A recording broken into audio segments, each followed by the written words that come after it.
Bapak Ibu membawa berkat bagi kita semua. Amin.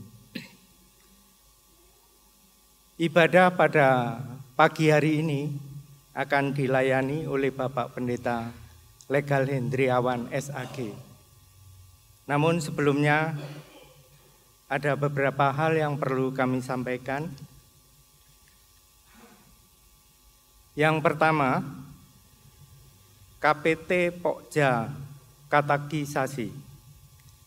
Diberitahukan kepada warga jemaat bahwa katekisasi calon sidi dimulai pada hari Jumat 10 Februari 2023 pukul 18.00 WIB. Bagi Bapak, Ibu, dan saudara-saudara semua, terutama yang mempunyai anak yang sudah berusia 17 tahun, yang waktunya sidi, dimohon untuk segera mendaftarkan ke kantor sekretaris gereja pada jam kerja.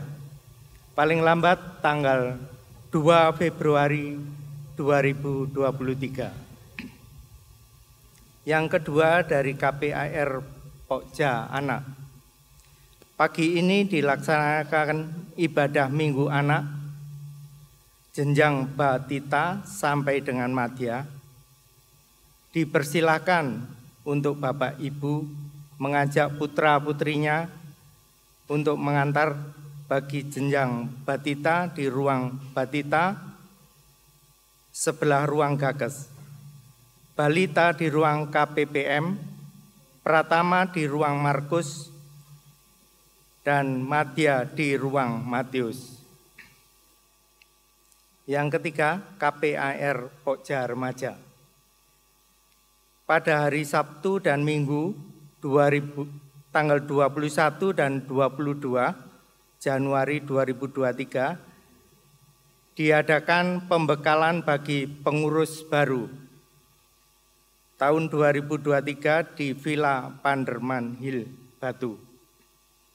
Bagi Bapak Ibu yang memiliki putra-putri yang masih duduk di jenjang pendidikan menengah pertama, dapat beribadah minggu bersama orang tua. Yang keempat, KPPL Pokja Multimedia dan Sound System. Telah dibuka pendaftaran untuk pelatihan bidang multimedia, kameramen, switcher, operator, dan sound system. Pendaftaran mulai kantor sekretaris, melalui kantor sekretaris gereja atau menghubungi Bapak Wahyu Edi Sasmito. Pendaftaran ditutup pada tanggal 22 Januari 2023, jadi hari ini.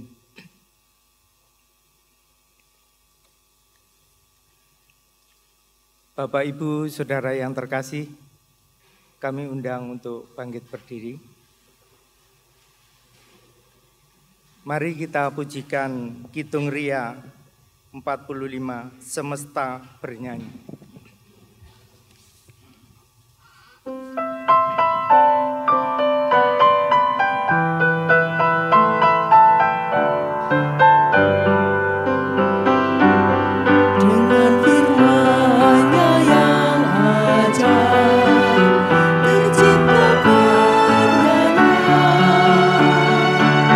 Siang dan malam, langit dan bumi, semua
Jemaat yang dikasihi dan yang mengasihi Tuhan, dengan mengingat karya Tuhan yang dinyatakan kepada kita sampai hari ini, sampai pada saat ini, kita akan bersama-sama membangun ibadah kita menghayati perjumpaan kita dengan Dia, Tuhan kita, dan perjumpaan kita dengan saudara-saudara kita yang lain dalam Kristus Yesus. Mari bersama-sama kita mengambil saat teduh, menyiapkan hati, pikiran, dan jiwa kita hampiri tahta Tuhan.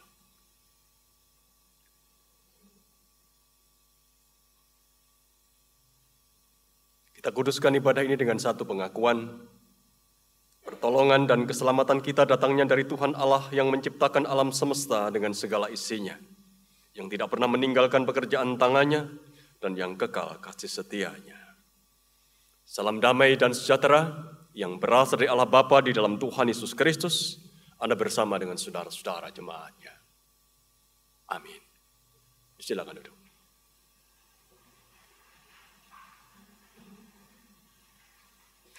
Bapak, Ibu, dan saudara-saudara yang dikasihi dan yang mengasihi Tuhan, tema ibadah kita pada minggu pagi hari ini, kita masih ada dalam bulan penciptaan dan kita dipandu oleh satu tema yang sama. GKJW terlibat mewujudkan keadilan ciptaan. Itu tema yang akan kita gumuli pada minggu pagi hari ini. Dan mari kita menyambutnya dengan satu pujian dari PKJ nomor 58, bait 1 dan 2.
Jemaat yang dikasihi dan yang mengasihi Tuhan, pagi hari ini kita juga diingatkan oleh Tuhan tentang bagaimana kita harus hidup.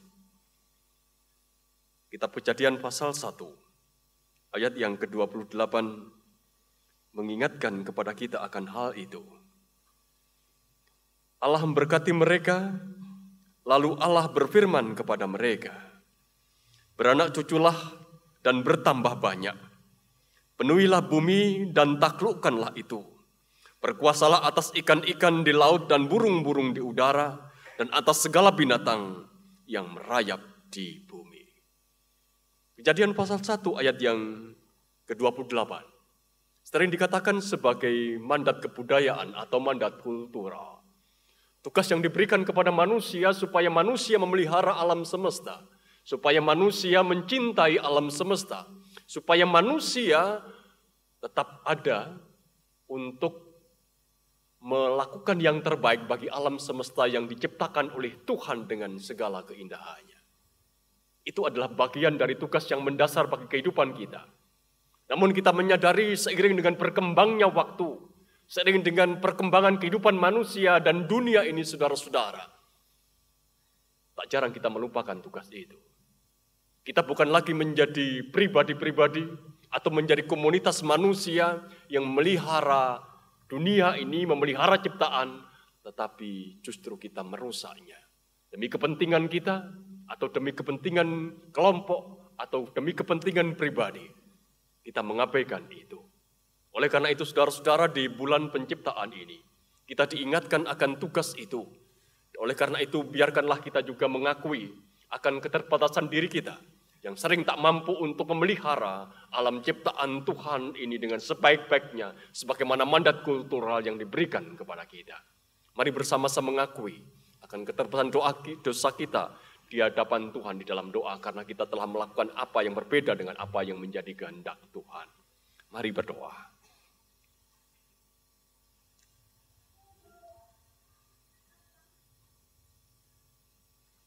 Bapa yang di sorga, kami bersyukur kepada Engkau karena Engkau adalah Tuhan yang telah menciptakan dunia ini dengan segala keindahannya dan memberikan kepada kami tugas dan tanggung jawab untuk memelihara dunia yang Engkau ciptakan itu.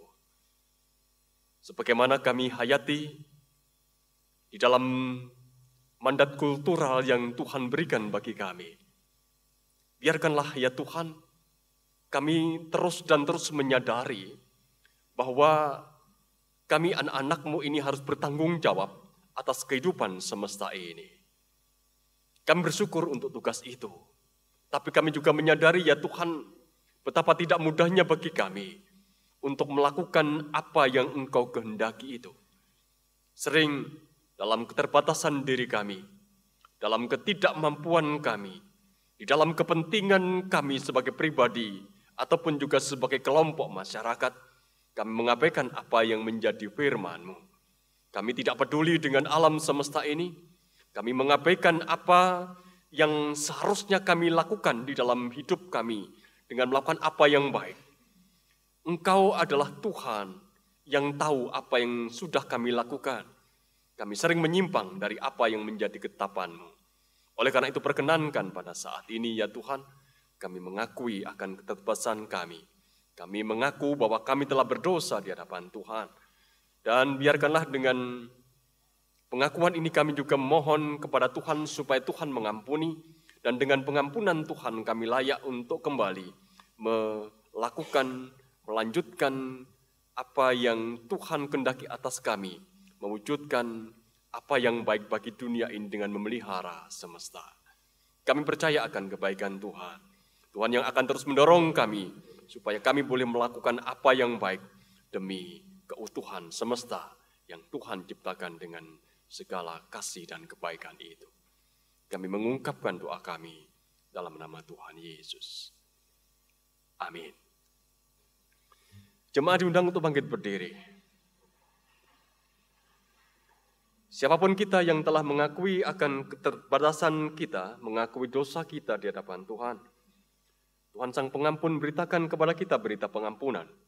Menurut Roma pasal 3, ayat 25 dan 26. Dikatakan untuk kita, Kristus Yesus telah ditentukan Allah menjadi jalan pendamaian karena iman di dalam darah-Nya.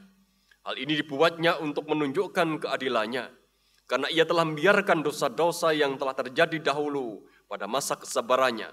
Maksudnya ialah untuk menunjukkan keadilannya pada masa ini supaya nyata bahwa Ia benar dan juga membenarkan orang yang percaya kepada Yesus.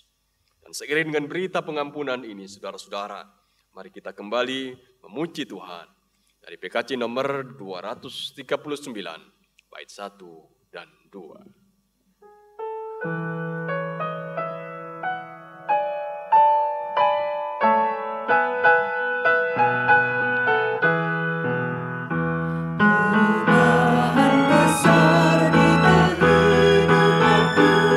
Sejak Yesus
Bapak, Ibu, Saudara yang terkasih di dalam Tuhan, tiba saatnya kita bersama-sama mendengarkan serta membaca kebenaran firman Tuhan. Oleh karena itu, mari kita berdoa terlebih dahulu. Segala puji syukur dan hormat kami naikkan ke hadirat-Mu ya Tuhan. Kami mengucap syukur untuk setiap berkat dan penyertaan-Mu ya Tuhan di dalam kehidupan kami.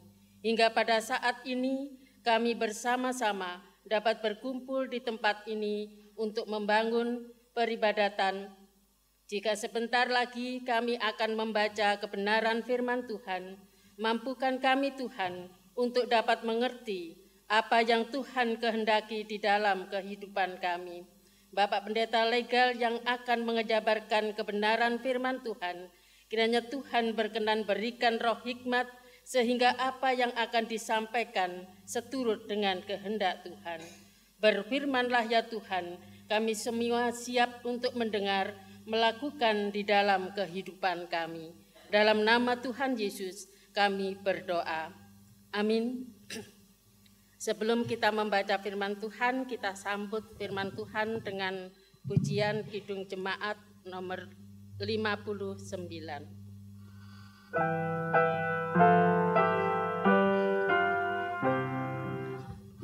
Bersabdalah Tuhan, kami mendengarkan. Bersabdalah Tuhan, kami mendengarkan. Kuatkanlah kami dan hiburlah kami. Kuatkanlah kami dan hiburlah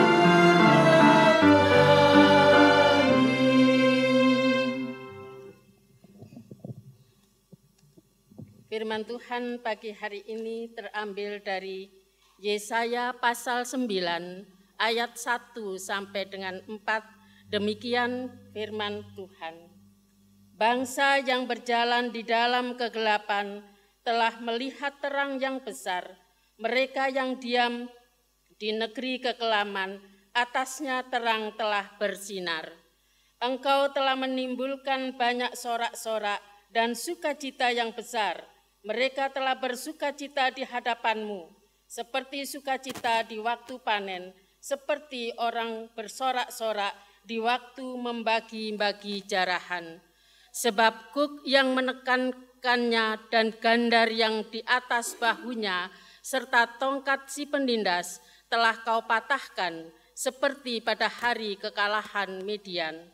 Sebab setiap sepatu tentara yang berderap-derap dan setiap jubah yang berlumuran darah akan menjadi umpan api.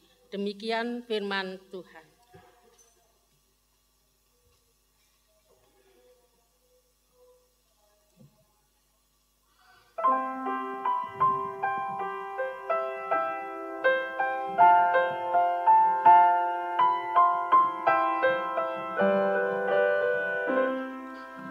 Tuhan adalah terang keselamatanku, kepada siapa aku harus takut.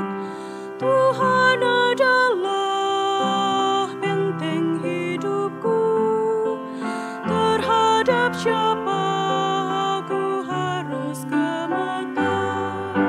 Satu hal telah ku minta pada Tuhan, yang ku ingini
Bacaan kedua terambil dari 1 Korintus 1 ayat 10 sampai 17. 1 Korintus 1 ayat 10 sampai 17 yang demikian firman-Nya. Perpecahan dalam jemaat. Tetapi aku menasihatkan kamu, saudara-saudara, demi nama Tuhan kita Yesus Kristus, supaya kamu seia sekata dan jangan ada perpecahan di antara kamu. Tetapi sebaliknya, supaya kamu erat, bersatu dan sehati sepikir. Sebab, saudara-saudaraku, aku telah diberitahukan oleh orang-orang dari keluarga Chloe tentang kamu, bahwa ada perselisihan di antara kamu. Yang aku maksudkan ialah bahwa kamu masing-masing berkata, aku dari golongan Paulus, atau aku dari golongan Apolos, atau aku dari golongan Kefas, atau aku dari golongan Kristus. Adakah Kristus terbagi-bagi? Adakah Paulus disalibkan karena kamu? Atau adakah kamu dibaptis dalam nama Paulus? Aku mengucap syukur bahwa tidak ada seorang pun juga di antara kamu yang aku baptis selain Krispus dan Gaius. Sehingga tidak ada orang yang dapat mengatakan bahwa kamu dibaptis dalam namaku. Juga keluarga Stefanus, aku yang membaptisnya. Kecuali mereka, aku tidak tahu. Entahlah, ada lagi orang yang aku baptis. Sebab Kristus mengutus aku bukan untuk membaptis, tetapi untuk memberitakan Injil. Dan itu pun bukan dengan hikmat perkataan, supaya salib Kristus jangan menjadi sia-sia. Demikianlah firman Tuhan.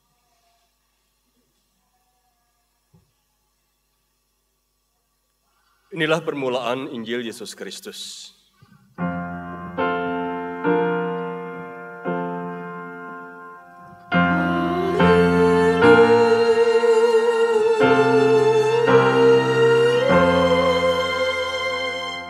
Umat diundang untuk bangkit berdiri.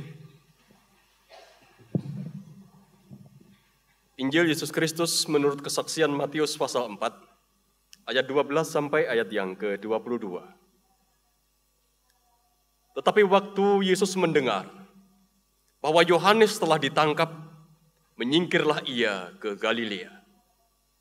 Ia meninggalkan Nazaret dan diam di Kapernaum, di tepi danau di daerah Zebulun dan Naftali, supaya genaplah firman yang disampaikan oleh Nabi Yesaya. Tanah Zebulun dan tanah Naftali, jalan ke laut daerah seberang sungai Yordan, Galilea wilayah bangsa-bangsa lain. Bangsa yang diam dalam kegelapan telah melihat terang yang besar, dan bagi mereka yang diam di negeri yang dinaungi maut telah terbit terang.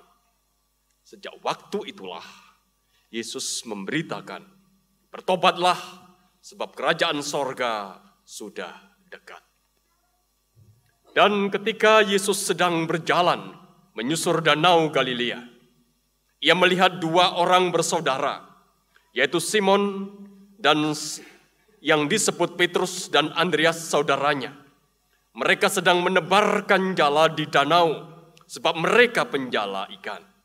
Yesus berkata kepada mereka, mari, ikutlah aku, dan kamu akan kujadikan penjala manusia.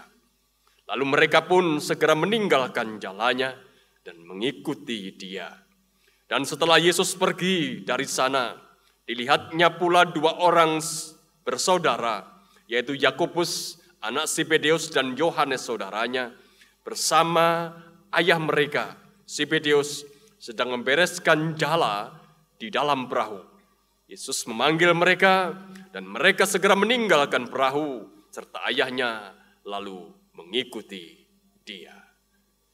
Yang berbahagia adalah kita yang melihara dalam hati setiap firman Tuhan dan melakukannya dalam hidup keseharian. Amin. Amin.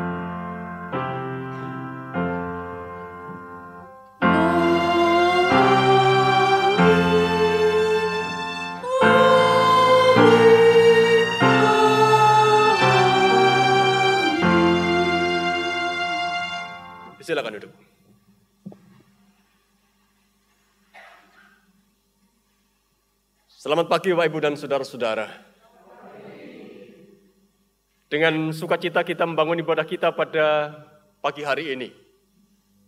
Dan kita masih ada di bulan penciptaan sampai minggu depan. Kita masih menggumuli satu tema terkait dengan penciptaan. Alam semesta yang di dalamnya juga adalah kita semua manusia. Bapak Ibu dan saudara-saudara yang dikasihi dan yang mengasihi Tuhan. Kalau kita menyadari dalam kehidupan kita, bahwa Tuhan menciptakan kita itu sebagai makhluk yang bertanya. Selalu ingin tahu dan selalu menaruh tanda tanya. Selalu melontarkan pertanyaan-pertanyaan. Apa ini, apa itu, siapa dia atau siapakah kami, dari mana datangnya, bagaimana caranya, dan masih banyak pertanyaan-pertanyaan yang lain.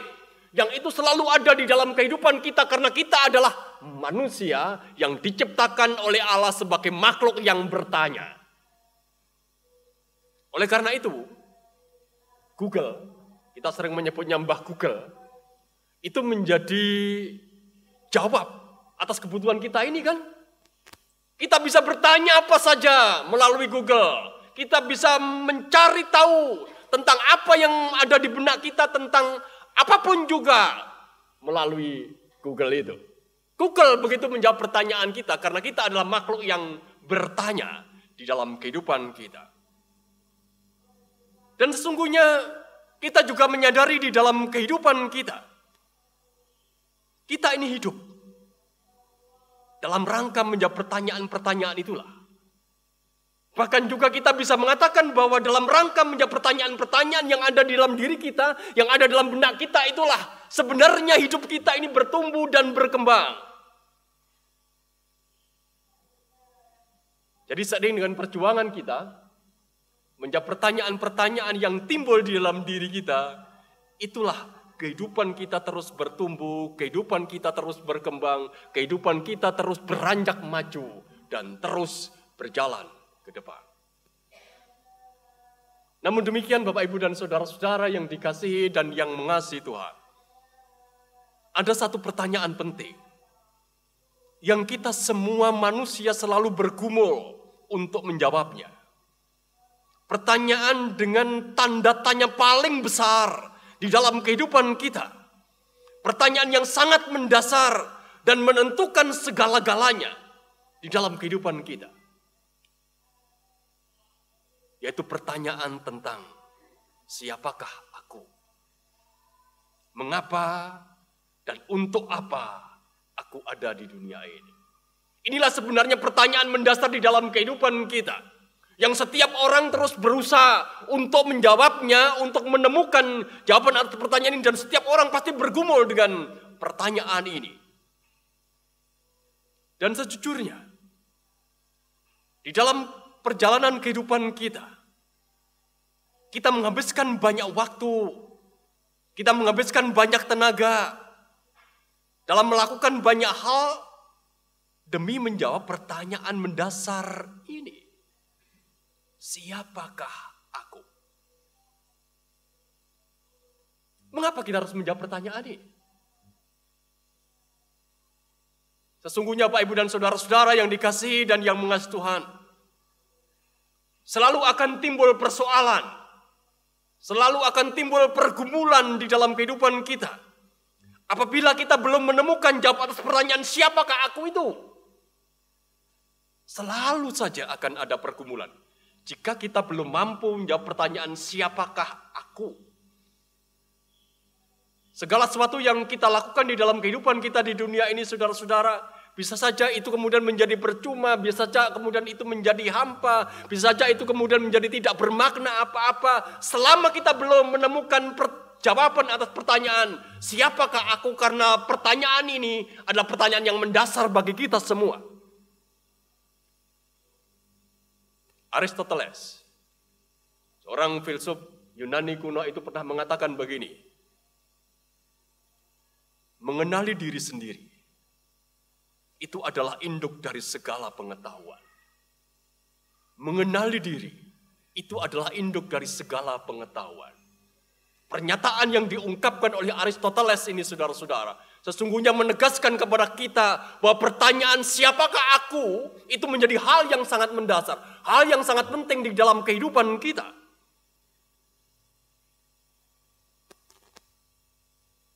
Manusia, kita semua, itu sering diibaratkan seperti kunci. Bahwa kita ini dibentuk, kita ini dicipta secara khusus oleh Tuhan seperti kunci. Kunci untuk membuka sesuatu. Jadi itu ibaratnya kita. Kunci untuk membuka pagar, untuk membuka lemari, untuk membuka pintu rumah, atau untuk membuka brankas, atau untuk membuka pintu-pintu yang lain, ataupun juga kunci untuk menghidupkan mobil dan seterusnya. Itu ibarat kehidupan kita. Penggambaran ini menegaskan kepada kita, saudara-saudara, bahwa keberadaan kita sebagai manusia itu baru akan berguna, baru akan bermanfaat jika kita tahu kita ini kunci untuk membuka apa. Gitu. Kita hanya akan bermanfaat, kita akan berguna, kita akan tahu apa yang kita lakukan jika kita tahu bahwa aku ini kunci untuk membuka apa. Begitu. Dan kalau kita masuk dalam lubang kunci yang salah, pasti tidak akan bisa membuka apa-apa kan? Kita hanya berputar-putar. Dan tidak bisa membuka apa-apa, tidak menghasilkan apa-apa. Bahkan bisa merusakkan lubang kunci itu. Namun sesungguhnya Bapak Ibu dan saudara-saudara yang dikasihi dan yang mengasihi Tuhan, bukankah ini juga sering kita rasakan? Bukankah ini juga sering menjadi penggambaran atas kehidupan kita? Kehidupan banyak orang bergerak, berputar-putar tanpa tujuan. Tidak membuahkan hasil apa-apa. Hasilnya itu tidak tampak. Bahkan menyebabkan kerusakan. Hidupnya berantakan, hidupnya ngawur. Sebab apa? Sebab ia tidak mengenali dirinya sendiri. Ia tidak tahu siapakah aku. Aku ini kunci apa? Kunci untuk membuka apa? Ini realitas yang ada di dalam kehidupan kita. Mari kita mencoba untuk merefleksikan, melihat keberadaan diri kita. Jangan-jangan itu adalah hidupku. Bukan hidup orang lain, tapi hidupku.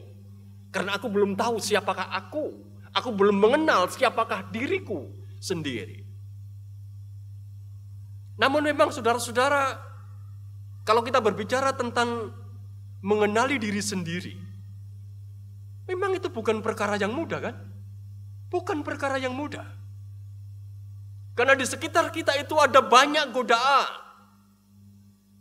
Jujur kita akui, dalam setiap langkah kita, di dalam kenyataan kehidupan kita keseharian, bukankah kita ini sering tergoda untuk hidup menurut kata dan pandangan orang lain?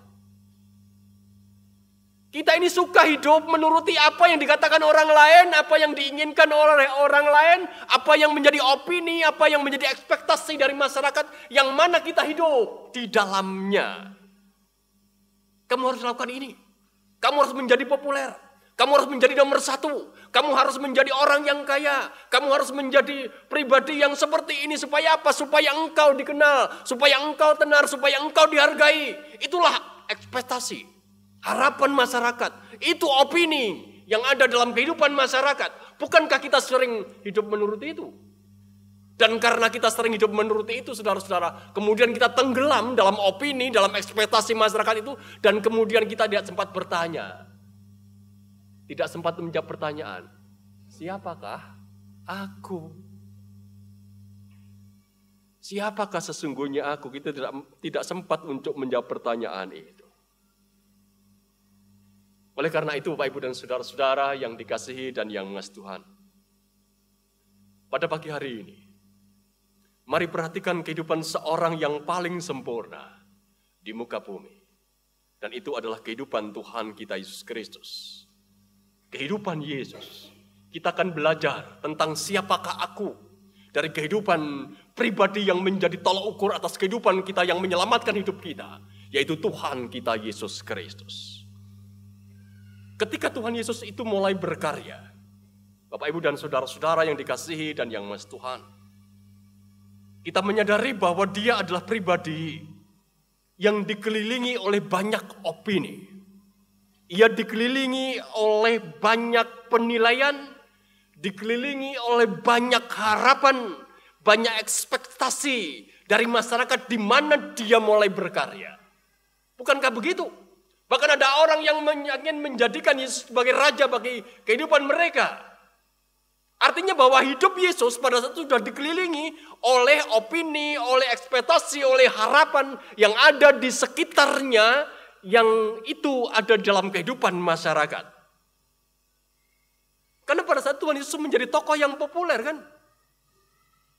Ia menjadi tokoh yang populer.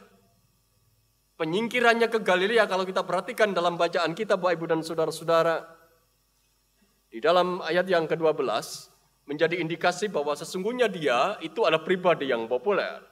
Oleh karena itu ia sampai menyingkir. Tapi waktu Yesus mendengar bahwa Yohanes telah ditangkap, menyingkirlah ia ke Galilea. Ia menyingkir.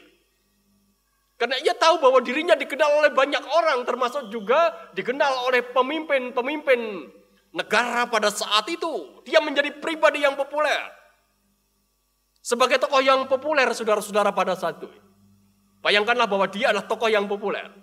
Dia bisa saja kemudian menambah popularitasnya atau meneguhkan identitasnya menjadi semakin populer. Itu dengan apa? Dengan menuruti apa yang menjadi opini. Dengan menuruti apa yang menjadi keinginan. Dengan menuruti apa yang menjadi harapan atau apa yang menjadi ekspektasi dari masyarakat yang ada. Dia akan jadi lebih populer, kan? Karena dia sudah populer. Dengan menuruti apa yang diinginkan masyarakat, dia akan menjadi lebih populer. Itu yang sebenarnya bisa dilakukan oleh Tuhan Yesus. Tetapi faktanya, saudara-saudara, Tuhan Yesus tidak melakukan hal itu. Tidak di setiap tempat Tuhan Yesus membuat mujizat. Tidak di setiap tempat Tuhan Yesus menyembuhkan, kan? Karena apa? Karena dia tidak mau hidup di dalam kerangka menuruti apa yang menjadi kehendak keinginan orang banyak. Ia mau berpijak pada landasan yang benar. Ia mau mulai dari tempat yang tepat, yaitu beranjak dari pengenalan dirinya sendiri. Siapakah aku? Dan Tuhan Yesus mengenal betul siapakah dirinya. Dalam perspektif dia harus melakukan apa yang harus ia kerjakan dalam kehidupannya. Nubuat yang diungkapkan di dalam ayat yang ke-15 dan 16 dari Injil Matius pasal yang keempat. Tanah Sebulun dan tanah Naptali, jalan ke laut, daerah seberang sungai Yordan, Galilea, wilayah bangsa-bangsa lain. Bangsa yang diam dalam kegelapan telah melihat terang yang besar, dan bagi mereka yang diam di negeri yang dinaungi maut telah terbit terang. Nubuat ini menegaskan tentang siapakah Yesus. Yesus itu tahu siapa dirinya. Kehadirannya yang dinubuatkan di dalam kitab Yesaya ini menegaskan bahwa Yesus itu tahu apa yang harus ia kerjakan. Semua yang ia lakukan didasarkan atas pengenalan dirinya tentang siapakah aku. Dia tahu bahwa dirinya lah Mesias yang diutus oleh Bapa untuk melakukan karya besar bagi dunia ini. Dan oleh karena dia tahu siapakah dirinya, ia tahu apa yang harus ia kerjakan. Ayat yang ke-17, saudara-saudara, dari Injil Matius pasal 3 ini memberikan penegasan kepada kita bahwa dia tahu apa yang ia kerjakan karena dia tahu siapakah dirinya. Sejak waktu itulah Yesus memberitakan, bertobatlah sebab kerajaan sorga sudah dekat. Sejak waktu itu, sejak titik itu dia tahu, dia mewartakan, bertobatlah sebab kerajaan sorga sudah dekat. Dia tidak menuruti apa yang menjadi keinginan masyarakat, kan? Dia tidak menuruti apa yang menjadi ekspektasi dari orang-orang yang ada di sekelilingnya. Tuhan Yesus juga tidak menuruti apa yang menjadi keinginan dari orang-orang yang melingkarinya di dalam hidupnya. Tapi dia melakukan sesuatu didasarkan pada pengenalan siapakah aku. Karena aku Mesias, aku mewartakan warta pertobatan itu. Bukan menuruti apa yang menjadi kehendak keinginan masyarakat yang ada di sekitar. Bapak, Ibu, dan saudara-saudara yang dikasihi dan yang mengasihi Tuhan.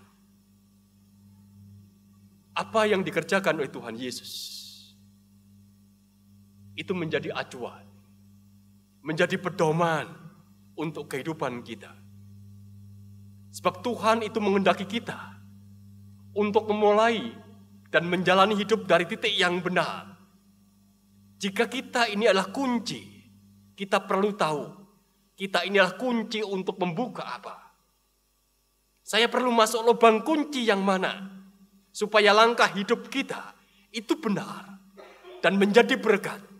Seperti langkah hidup Yesus ketika dia mulai berkarya dan mewartakan, bertobatlah sebab kerajaan sorga sudah dekat. Dia tahu apa yang harus ia kerjakan didasarkan pengenalannya bahwa aku inilah Mesias. Aku ini adalah yang membawa kabar kesukacitaan bagi bangsa yang hidup di dalam kegelapan itu. Mari kita menyadari, mari kita merenungkan saudara-saudara, bahwa mengenali diri sendiri itu sungguh penting. Mengenali diri sendiri itu sungguh penting. Dan jalan terbaik untuk mengenal diri sendiri itu adalah dengan makin dekat dan makin mengenal Tuhan. Itu jalan terbaik. Mengapa saudara-saudara? Sebab Tuhanlah yang menciptakan kita. Tuhanlah yang tahu kita ini kunci untuk membuka apa.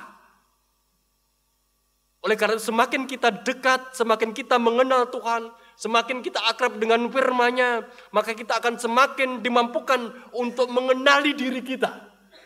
Mengenali siapakah aku. Mengenali bakatku, mengenali potensiku, mengenali karakterku, mengenali kekuatanku, mengenali kelemahanku, mengenali kerinduanku terdalam, mengenali panggilan hidupku, mengenali apa yang sesungguhnya menjadi kerinduan di dalam diri kita, dan itu adalah kerinduan terbesar untuk kita jalani di dalam hidup. Barangkali kita bisa membandingkan dengan apa yang menjadi ungkapan bijak. Saya pernah membaca sebuah ungkapan bijak terkait dengan hal ini, saudara-saudara. Saya tidak tahu siapa yang mengungkapkan itu, atau saya tidak ingat siapa namanya, tetapi dia mengungkapkan begini terkait dengan hal ini. Ada 2 hari terpenting di dalam kehidupan kita. Jadi, ada 2 hari terpenting di dalam kehidupan kita. Hari yang ke-1, itu adalah hari di mana kita ini dilahirkan. Itu hari ke-1. Hari terpenting untuk hidup kita. Hari di mana kita ini dilahirkan, saat kita ini dilahirkan. Dan hari kedua, hari yang terpenting dalam kehidupan kita adalah hari di mana kita tahu untuk apa kita ini dilahirkan. Itu 2 hari terpenting dalam kehidupan kita. Hari saat kita dilahirkan dan hari saat kita tahu untuk apa kita dilahirkan di dunia ini. Karena itulah sesungguhnya yang nyata dalam kehidupan Yesus. Dia tahu apa yang harus ia kerjakan di dalam kehidupannya. Ia tahu apa yang harus ia kerjakan di dalam kehidupannya. Karena dia dilahirkan untuk apa? Dia mengetahuinya. Segalanya Bapak, Ibu, dan saudara-saudara memang berawal dari sini. Segala yang ada dalam kehidupan kita berawal dari titik ini. Dari mengenal diri sendiri. Kalau kita mengenal diri sendiri, saudara-saudara, kita akan jadi lebih tenang. Barangkali kita juga akan lebih mantap untuk melangkah menjalani kehidupan kita. Kita akan lebih mampu untuk menguasai diri kita. Kita akan menjadi lebih tabah. Kita akan menjadi lebih tangguh untuk menjalani kehidupan kita. Seperti juga proses yang dialami oleh Yesaya dalam bacaan kita, saudara-saudara. Satu, dia menyampaikan kepada bangsa Israel tentang kabar kesukacitaan bahwa bangsa yang ada dalam kegelapan akan melihat terang begitu. Itu didasarkan pada pemahaman dirinya bahwa dia memiliki tugas khusus untuk orang-orang Israel. Dia mengenal dirinya dan apa yang harus dia lakukan, dia tahu. Demikian pula dengan Rasul Paulus, saudara-saudara. Dalam bacaan yang kedua dari bacaan kita hari ini dalam 1 Korintus, saudara-saudara. Rasul Paulus sungguh mengenal bahwa dirinya itu adalah rasul yang dipilih oleh Kristus. Dan dia kemudian berusaha untuk menolong jemaat Korintus untuk tahu apa? Siapa diri mereka supaya mereka tidak terlibat konflik. Karena konflik itu sesungguhnya ketika mereka dalam perpecahan itu karena mereka hidup didasarkan atas opini, pendapat orang lain, bukan didasarkan pada siapakah aku dan pengenalan diriku tentang aku adalah murid Yesus. Kalau kita mengenal diri sendiri, barangkali ekspektasi harapan masyarakat itu tetap boleh menjadi pertimbangan kita. Tetapi itu tidak akan mendikte hidup kita. Tidak akan mendikte hidup kita. Kalau kita mengenal diri kita sendiri, barangkali kita masih bisa mendengar komentar, kita masih bisa mendengar pendapat, kita masih bisa mendengar opini orang lain. Tapi itu tidak akan berdampak besar untuk hidup kita. Tidak akan berdampak besar untuk kita. Kalau kita mengenal diri kita sendiri, saudara-saudara, berbagai macam tawaran, berbagai macam godaan masih bisa menggoda kita. Tetapi kita tahu mana yang harus kita pilih. Kalau kita mengenal diri kita sendiri, saudara-saudara, barangkali yang namanya gosip, barangkali yang namanya fitnah memang tidak terhindarkan dalam kehidupan kita.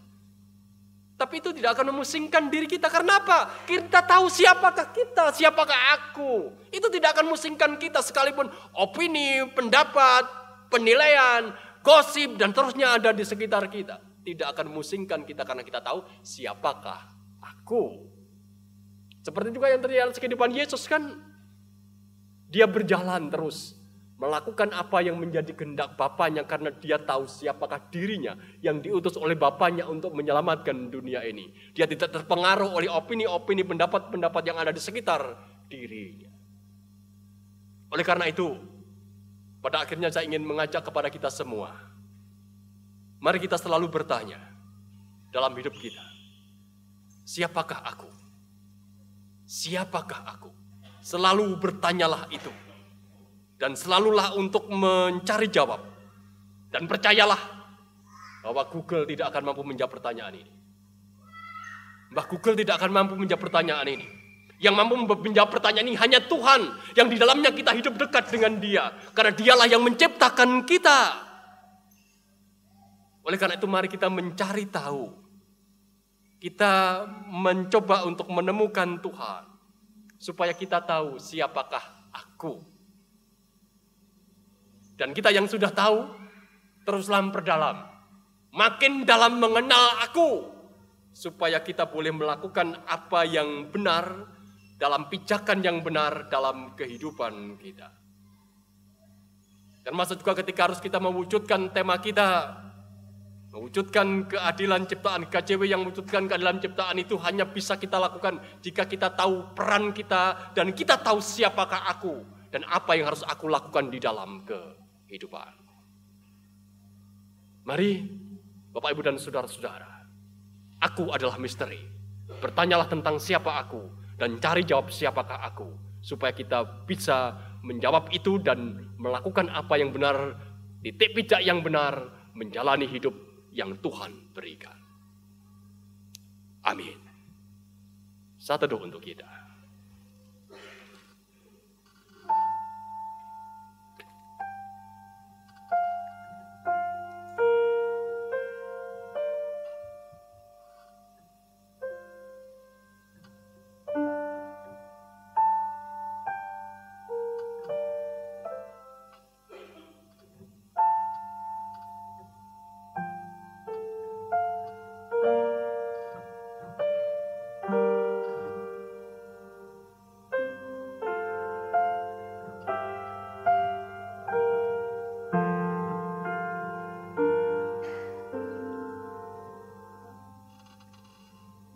Kita menyambut firman Tuhan yang boleh kita renungkan dengan satu pujian dari Kidung Jemaat 282 bait 1 dan 2.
Bapak, Ibu, Saudara yang terkasih, mari kita memperbarui iman percaya kita dengan mengikrarkan pengakuan iman rasuli.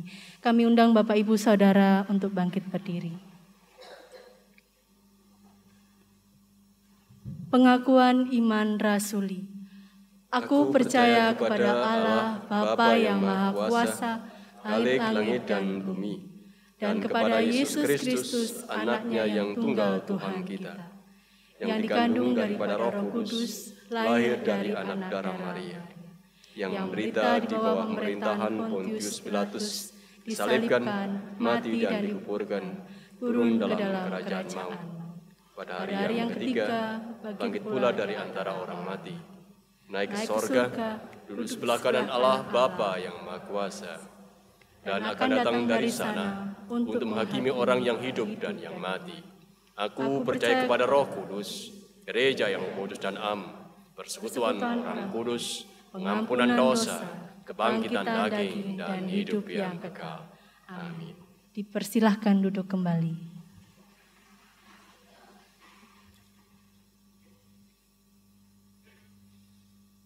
Jemaat yang dikasihi dan yang mengasihi Tuhan, mari kita kembali hampiri tata Tuhan. Kita akan angkat syafaat-syafaat kita. Kita berdoa kepadanya. Kami senantiasa belajar untuk memuji dan mengagungkan Engkau, ya Allah. Karena Engkau adalah Allah yang mencipta dan melihara dunia dengan segala keindahannya. Kami juga percaya bahwa Engkau yang merancangkan atas kehidupan kami sebagai pribadi dan sebagai satu persekutuan. Dan dengan mengamininya, kami boleh menghayati apa yang Engkau rancangkan itu baik bagi kami. Terima kasih Tuhan kalau pada pagi hari ini, di dalam kasih-Mu kami boleh menghayati perjumpaan kami dengan Engkau dan dengan saudara-saudara kami yang lain sebagai satu persekutuan di dalam Tuhan kami Kristus. Biarlah persekutuan ini bermakna bagi kami untuk menghidupkan iman kami, menumbuhkan pengharapan kami bahwa kami selalu hidup ada dalam kebersamaan dengan yang lain dan kami senantiasa belajar untuk menjadi bagian dari kehidupan persekutuan ini sehingga kami juga akan bertumbuh melalui persekutuan ini. Mampukan kami anak-anak-Mu, ya Tuhan, untuk boleh menjadi berkat bagi yang lain. Karena sungguhnya melalui persekutuan ini, kami juga boleh belajar menjadi berkat bagi yang lain. Kami bersyukur kepada Engkau, karena Engkau juga melihara hidup kami melalui firman-Mu. Apa yang boleh kami dengar dan apa yang boleh kami renungkan pada pagi hari ini, biarkan kami boleh melakukannya dalam kehidupan kami. Engkau mengajarkan kepada kami pagi ini, supaya kami boleh mengenal siapakah aku, siapakah diri kami sendiri.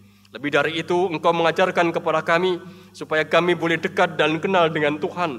Supaya dengan itu pula kami akan semakin mengenal diri kami sendiri. Karena sungguhnya Engkau adalah Tuhan yang menciptakan kami untuk apa dan untuk berperan apa bagi dunia di mana kami hidup. Terima kasih Tuhan untuk firman-Mu. Berikan kepada kami kekuatan untuk melakukannya, bukan hanya menjadi pendengar dan pewarta.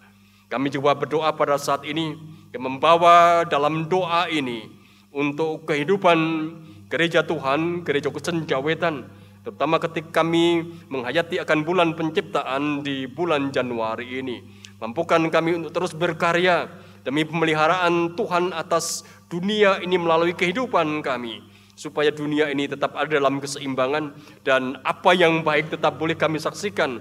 Di situ pun juga kami berperan untuk melakukan apa yang baik. Kami bawa dalam doa ini saudara-saudara kami yang ada dalam sakit, mengingat Bapak Ibu Matsari, Bapak Ibu Sadu Sumanto, Bapak Rujito DM, Ibu Sri Tini Suwandi, Ibu Sukarlin Wagisan, Bapak Ibu Sadermo, Ibu Clara Martiana Subandi, Bapak Waluyo Santoso, Ibu Sukat Minah, Bapak Pitono, Ibu Titi Isman, Bapak Rasid Suswanto, Ibu Sehti Nampi, Ibu Iskandar, Ibu Harto, Bapak Yuswono, Ibu Sulistiorini. Saudara-saudara kami ini ada dalam sakit, di rumah ataupun juga di rumah sakit. Kemohon uluran tangan Tuhan nyata atas kehidupan saudara-saudara kami yang sakit, menaungi mereka, menolong mereka, memampukan mereka. Kami percaya Tuhan tidak akan pernah meninggalkan mereka.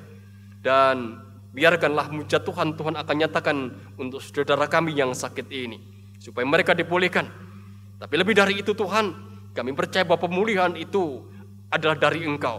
Dan Tuhan yang akan memungkinkan saudara kami yang ada dalam sakit ini tetap memiliki pengharapan atas kehidupan yang ia jalani. Kami percayakan pula keluarga dan tenaga medis yang merawat mereka, supaya mereka dimampukan untuk menyatakan kasih dengan apa yang dilakukan dan dikerjakan. Kami juga berdoa untuk pelayanan di Gereja Senjawetan Jemaat Malang ini. Tuhan yang akan berikan kepada kami kehendak yang kuat untuk setiap pelayan. Tuhan memberikan waktu, tenaga, pikiran, dan persembahkan yang terbaik bagi kemuliaan nama Tuhan melalui kehidupan pelayanan yang ada. Penatua, diaken, dan badan bantu yang ada di dalamnya, biarkanlah bekerja dengan penuh kesungguhan dan ketulusan, sehingga itu akan menjadi sarana bagi pertumbuhan kehidupan gereja Tuhan, dan gereja Tuhan juga akan boleh menjadi berkat bagi yang lain. Kami juga berdoa untuk anak-anak Tuhan yang masih kecil, ataupun juga yang mereka yang ada di bangku pendidikan, Tuhan yang akan menyertai dan mereka. Biarkanlah mereka tetap ada dalam asuhan tangan Tuhan. Para orang tua yang mendampingi anak-anak kami, biarkanlah tetap Tuhan berikan kasih yang besar dan memungkinkan mereka semua untuk tetap boleh menyatakan kasih Kristus kepada mereka, sehingga melalui kasih itu juga anak-anak kami akan semakin boleh mengenal Engkau sebagai Tuhan dan Juru Selamat kami dalam Kristus Yesus. Berdoa untuk para pemuda-pemudimu yang membutuhkan teman hidup, membutuhkan pekerjaan, Tuhan yang mengarahkan, Tuhan yang memimpin, Tuhan yang menyertai, memungkinkan pada akhirnya setiap orang juga memperoleh apa yang menjadi harapan mereka semua. Berdoa pula pada saat ini untuk keluarga-keluarga Kristen. Mampukan kami sebagai keluarga, sebagai orang tua, sebagai anak, ataupun juga menjadi bagian dari keluarga itu, untuk tetap boleh hidup dalam kesatuan satu dengan yang lain, boleh saling menopang, saling mendoakan, saling memampukan, saling memaafkan. Kalau ada kesalahan, supaya kehidupan keluarga kami, keluarga-keluarga Kristen itu juga boleh menjadi saksi atas kehidupan dunia di mana Tuhan menempatkan kami. Atas kehidupan bangsa dan negara kami di mana kami hidup, kami juga menyerahkannya kepada Tuhan. Kami tak tahu apa yang akan terjadi atas kehidupan bangsa dan negara kami, tapi kami percayakan para pemimpin negeri kami ini dalam naungan tangan kasih Tuhan. supaya mereka tetap ada dalam asuhan tangan Tuhan dan mereka boleh mengambil setiap kebijakan yang sesuai dengan apa yang menjadi kehendak Tuhan. Karena sesungguhnya apa yang terbaik, apa yang menjadi sumber atas damai sejahtera bisa Tuhan berikan pada para negeri kami, mereka yang Tuhan berikan roh takut akan Tuhan. Bapa di sorga, banyak hal yang sesungguhnya ingin kami ungkapkan kepada Engkau. Engkau adalah Allah yang tahu dan mengerti. Biarkanlah Engkau sendiri yang mewujudkan di dalam hidup kami. Seperti apa yang menjadi mimpi, harapan, dan apa yang ada dalam benak kami. Engkau yang menyempurnakan sebagaimana Engkau mengajarkan kepada kami, sebagaimana Yesus yang telah mengajarkan kepada kami berdoa.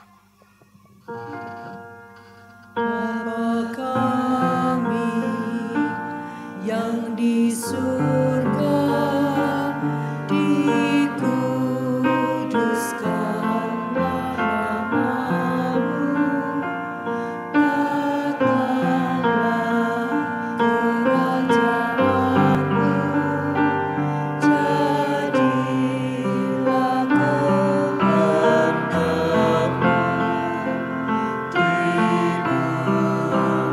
secukupnya, dan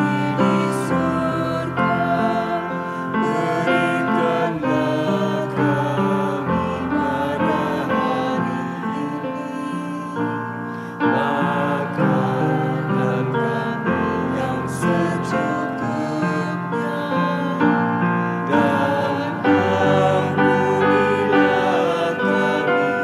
kami akan kesalahan kami,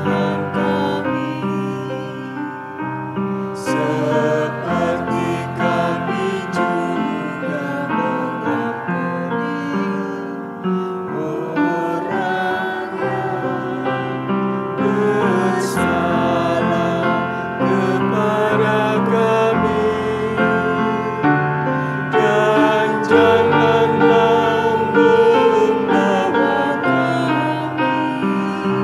kami, dan janganlah membawa kami ke dalam pencobaan, tetapi lepaskanlah kami daripada yang jahat, karena Engkaulah yang kerajaan dan kuasa dan kemuliaan sampai selama-lamanya.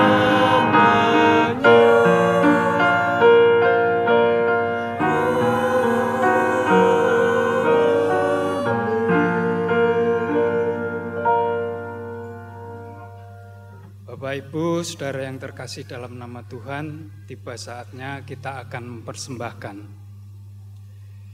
di mana kasih penyertaan dan berkat Tuhan untuk kita umat-Nya tidak pernah berhenti. Kebaikan dan kasih-Nya yang telah menyelamatkan kita.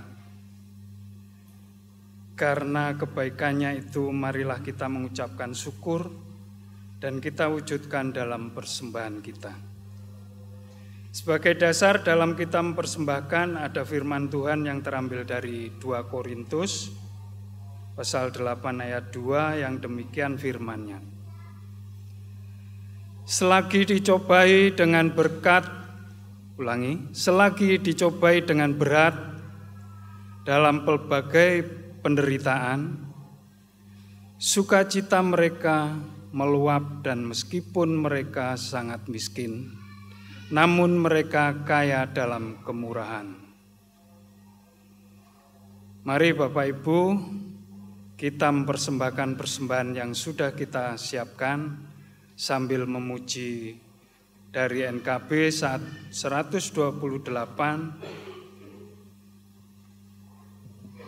ayat 1 sampai selesainya kita mempersembahkan.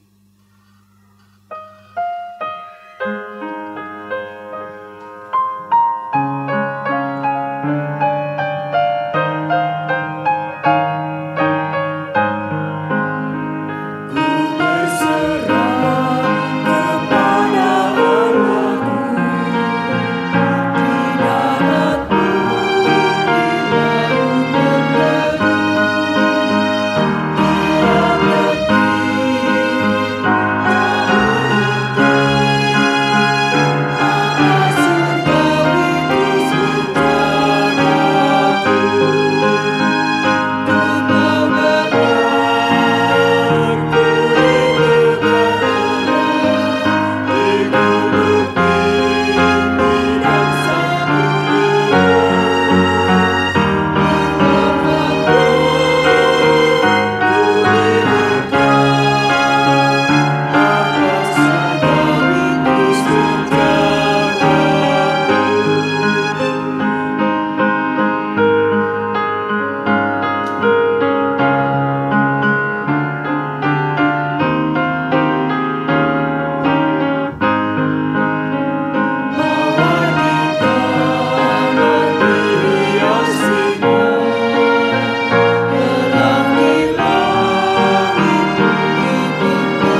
Mari kita berdoa. Kembali kami mengucap syukur ya Tuhan atas anugerah-Mu pagi hari ini. Tuhan izinkan kami untuk mempersembahkan. Walaupun yang kami persembahkan tidak seberapa yang kami punya. Namun itu sebagai ungkapan syukur kami ya Tuhan. Atas besarnya kasih Tuhan, kebaikan Tuhan yang selalu menyertai kehidupan kami. Terima kasih Bapa, terima kasih. Kiranya Tuhan berkati dan sucikan persembahan ini, sehingga boleh layak kami gunakan untuk pelayanan di gereja kami. Berkati juga pelayan Tuhan yang sudah mengelola persembahan ini, kiranya hikmat jaksanaan Tuhan yang memimpin, sehingga apa yang boleh dilakukan dan dikerjakan semua seturut dengan rencana dan kehendak Tuhan. Dan semuanya bagi kemuliaan nama Tuhan. Di dalam nama Tuhan kami Yesus Kristus kami berdoa dan mengucap syukur. Amin.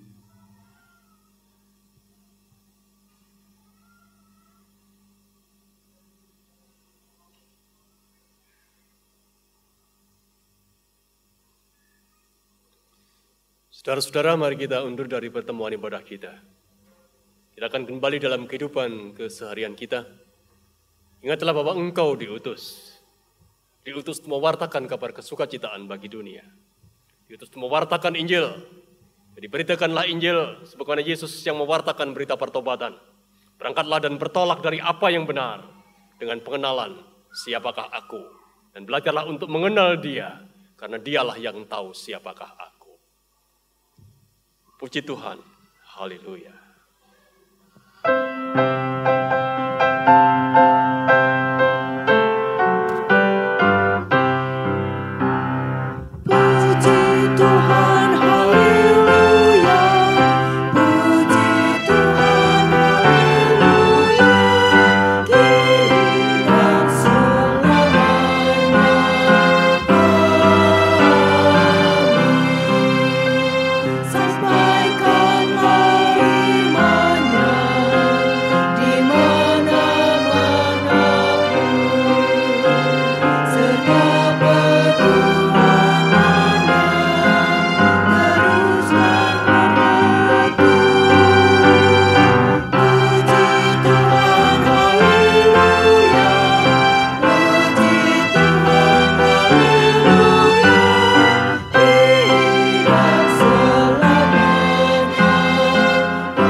Terimalah berkat Tuhan, Allah Bapa sumber segala anugerah, Tuhan Yesus sumber segala kasih karunia dan Roh Kudus sumber segala penghiburan, senantiasa menyertai, memberkati, memampukan dan mendewasakan engkau saudara-saudara menjalani kehidupan kini dan selamanya.